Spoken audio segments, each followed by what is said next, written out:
کہ ایک بادشاہ تھا، وہ سمندری سفر میں روانہ ہوا تو ایک غلام اس کے ساتھ بیٹھا.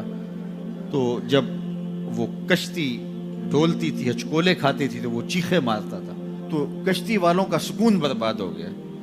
ایک دانا شخص تھا، اس نے کہا بادشاہ اگر آپ اجازت دیں تو میں اس کو چپ کرواؤں. اس نے کہا یہ تو کمال مہربانی ہوگی. تو اس نے دو نوجوانوں کو کہا کہ اس کو ذرا ہاتھوں سے پاؤں سے پکڑ کر کے پانی میں غوطے دو. تو اس کو پانی میں پھینکا، جب وہ ڈوبنے لگا نکالا اور کشتی میں بٹھایا. وہ چپ کر کے بیٹھ گیا، اب کوئی چیختا نہیں ہے. تو بادشاہ نے کہا کہ اے دانا شخص، مجھے سمجھ نہیں آئی کہ یہ شخص کو آپ نے کیسے چپ کروا دیا. کہا بادشاہ دریا میں غرق ہونے کی تکلیف کو نہیں جانتا تھا، اس لیے کشتی کی سلامتی کی قدر نہیں تھی اس کو. اب اس نے وہ غرق ہونے کی تکلیف دیکھ لی، اب کشتی کی سلامتی کی اس کو قدر ہو گئی ہے. تو اللہ نے جو ہمیں عطا کیا ہے، آپ دیکھیں کہ اس سے نیچے کتنے لوگ بستے ہیں. جب آپ نیچے فرشت دیکھیں گے جو بیچارے نانے شبینہ کو ترستے ہیں.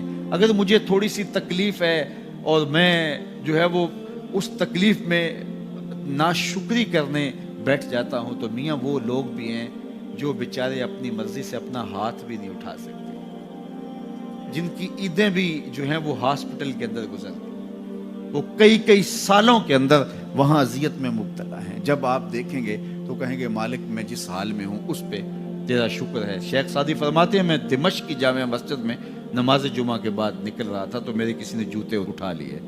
تو یہ شروع سے ہوتا آیا ہے.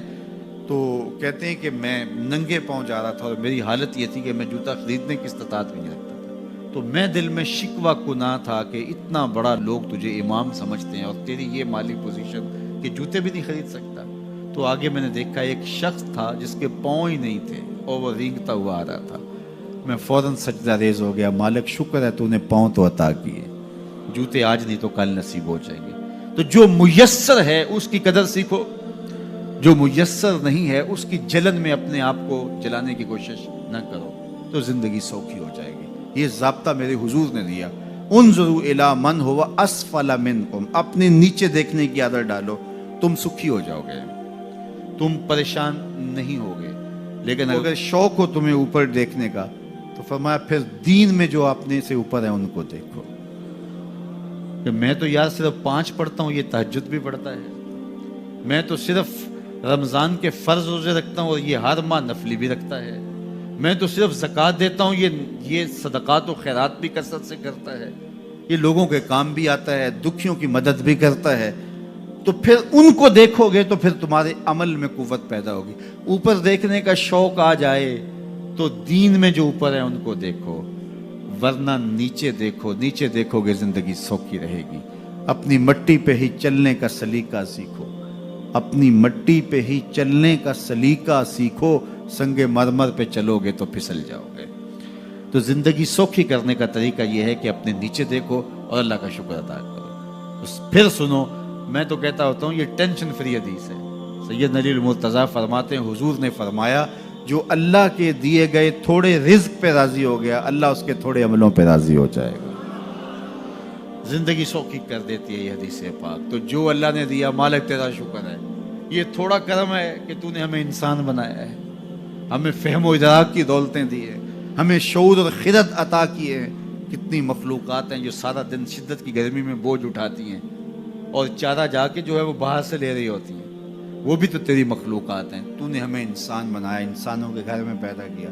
اور میں اور آپ تو اس کا شکر ادا نہیں کر سکتے کہ ہمیں اللہ نے محمد عربی کا غلام بنایا ہے، حضور کا امتی بنایا ہے. میری خوش قسمتی میں تیرا امتی. یہ میرا مقدر ہے، یہ آپ کا مقدر ہے.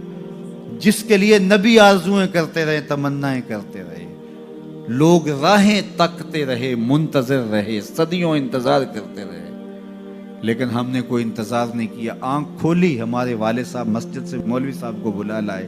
انہوں نے کان میں آ کے اذان دیتے ہوئے کہا مبارک ہو، تو حضور کا غلام بن کے آیا. شاہوں سے ملا ہے نہ تونگر سے ملا ہے، اللہ کا عرفان اسی در سے ملا ہے. اوروں کو ملا ہے تو مقدر سے ملا ہے، مجھ کو تو مقدر بھی تیرے در سے ملا ہے.